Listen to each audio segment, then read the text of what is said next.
मारेकऱ्यांना तातडीनं पकडा आणि फाशीची शिक्षा द्या ही त्यांची प्रमुख मागणी आहे। सोबतच धनंजय मुंडे आणि पंकजा मुंडे यांनी आपापल्या मंत्रिपदांचा राजीनामा द्यावा अशी सुद्धा मागणी या मोर्चेकऱ्यांकडून एकमुखानं केली जाते। सर्वपक्षीय नेते सहभागी झालेले असले तरी वारंवार धनंजय मुंडे आणि वाल्मिक कराड यांना लक्ष्य केलं जात आहे। घेऊन चालणारा आमचा संतोष देशमुख आमच्यामधून निघून गेलेला आहे आणि ज्यांच्यामुळे हे कृत्य घडलेलं आहे तो वाल्मिक कराड, त्याला घोडा लावल्याशिवाय आम्ही शांत बसणार नाही।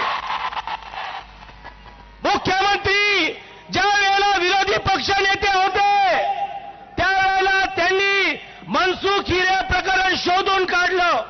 मग आज राज्याचे मुख्यमंत्री म्हणून तुम्ही कुणाच्या दबावाखाली त्या ठिकाणी काम करताय हे तुम्ही या जनतेला उत्तर त्या ठिकाणी देणं गरजेचं आहे।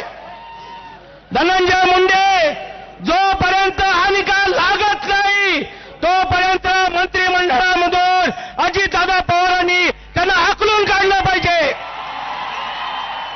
आणि ज्या अजितदादा पवारांनी त्या परिवाराला भेट दिली एक माणुसकी म्हणून त्यांना खातं वाटप देणं गरजेचं नव्हतं पण ते झालं। आजचा देशमुख हा मराठा नसून तो 12 बलुतेदार आणि 18 पगड जातीचा आहे एवढंच मला या ठिकाणी सांगायचं आहे।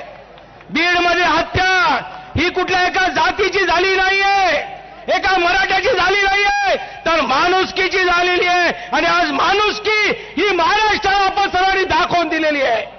माझ्या सर्व पक्षीय नेत्यांना विनंती आहे, सभागृहामध्ये आमदारांनी बोललं, सभागृहाच्या बाहेर बोलले, वेगवेगळ्या संघटनेची लोक बोलली पण शांत बसायचं नाही एवढीच विनंती करून जोपर्यंत हा आका कोण आहे जोपर्यंत निर्णय लागत नाही तोपर्यंत शांत बसायचं नाही।